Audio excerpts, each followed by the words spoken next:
There are thousands of stray and feral cats in Verdun. The problem is so bad, the borough is recruiting volunteers to help catch them. The cats are going to be neutered at the borough's expense and then released back into the population. Susan Mackasey works closely with the Verdun Cat Refuge, and she's done this kind of trapping before, kind of an expert on the feral and stray cat situation, and she's in studio. Good morning, Susan. Good morning. Thank you for having me. Well, first of all, I have to ask you, I mean, you know there are going to be feral, stray cats in any city. Is the problem particularly bad in Verdun? Are there more there than there would be in other places?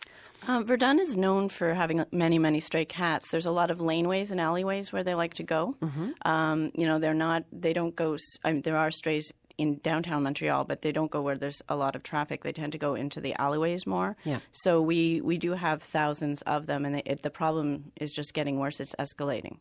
How do you see that? How does it manifest that you see it's getting worse? Well, I am, I guess, known as a cat fanatic. Okay. So I do feed feral cats. I know there's certain colonies, and I can see them populating, because what happens is normally the reason that there are feral cats, one of the reasons, is that you've got somebody who's had a cat, they don't want the cat anymore, they move.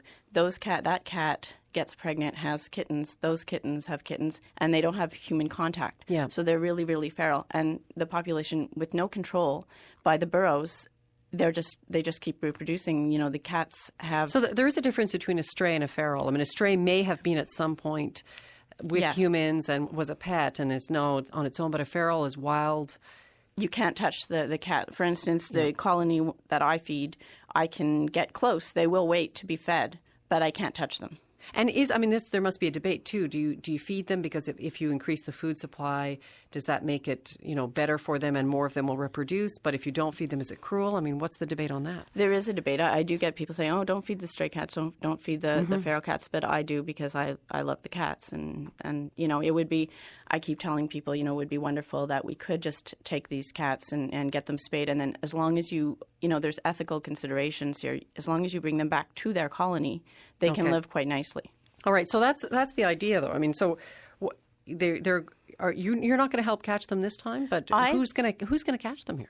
Well, I've spoken to Dr. Plas from the SPCA, and I know that's probably a better question for Alana. Yeah, I'll talk to Alana Devine in a sec. Right, but they are going to recruit, possibly, they're looking at the Refuge pour Chats de Verdun and other associations where these people are trained. You don't want to just take people off the street and say, okay, here, trap a cat. I mean, there's a lot involved there. So there will be different organizations, and I have heard that there will be some people specially trained for this, probably through the SPCA. But it's not as though they can go out and take all of the cats, spay or neuter them, and put them all back. I mean, that would just cost too much money. So if they're talking about a limited number, in your expertise as somebody who knows these cat populations, what difference can it make? It can make a huge difference. In the colony that I took 2 females, they were both pregnant.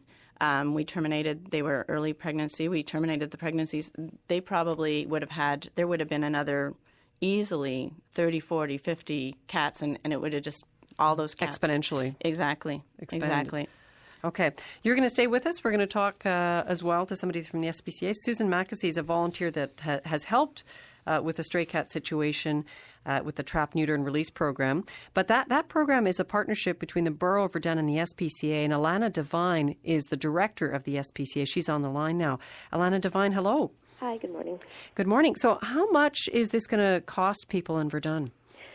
Again, the point is that it doesn't cost anything to people in Verdun. This program is really due to people like Susan who are concerned about, these cats in Verdun and who may be able to care for the cats but not necessarily have the resources to take the cats to the vet and spay and neuter them. So this is going to be, again, it's a limited number of cats. It'll be 100 cats a year at the cost of the municipality of Verdun. Okay, so it does cost the municipality. How much does it do? How much is it going to have to pay? Again, it will be depending on which vets we can have. Dr. Plas, as Susan said, will be doing most of the spay and neuters, but depending on the cost of the veterinarians, and again, they'll be offering low-cost spay neuter, and then there'll be a deworming cost, and depending on whether cats might need treatment for other various sort of fleas or intestinal worms, there are going to be other additional costs, but anywhere between $60 to $100 per cat as an approximate figure. figure. And have you got a budget? Do you know how many? I know that you were talking about the costs varying, but do you know how many you think you'll be able to do? Again, according to the municipality of Verdun, they've agreed to do 100 a year. And as Susan said, while it seems like just a drop in the bucket, it can really make a huge difference. So. Okay. But she's also saying you need volunteers, but I mean, I wouldn't want to go out and try to catch a feral cat on my own unless you put the have a heart traps out. I mean, what do you need from volunteers?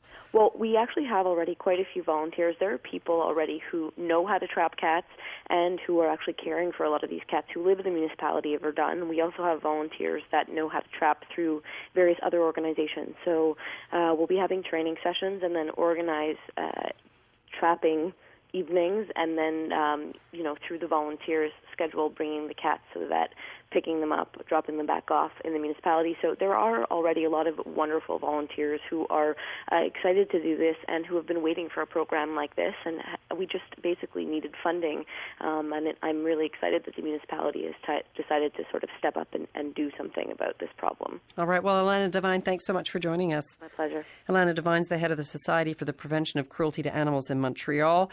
You can call the SPCA if you want to know more about this, 514-735-2711. And Susan, people can adopt cats too, right? Yes, I'd actually like to make a little announcement about the adoption day. Every second Sunday, there's an adoption day at the Marcel Giroux Community Centre, which is 4501 Bannentine in Verdun, corner Willowbroad. And the next one is August 9th, which is Sunday. Sunday coming. From 10 a.m. to 3 p.m. And there's many, many cats that need homes, and they're all tame and they're friendly. Not feral. They're not feral at all. Okay. Thank you so much for coming in. Really My appreciate pleasure. it. Best of luck. Thank you very much. That is Susan Mackasey, who is with the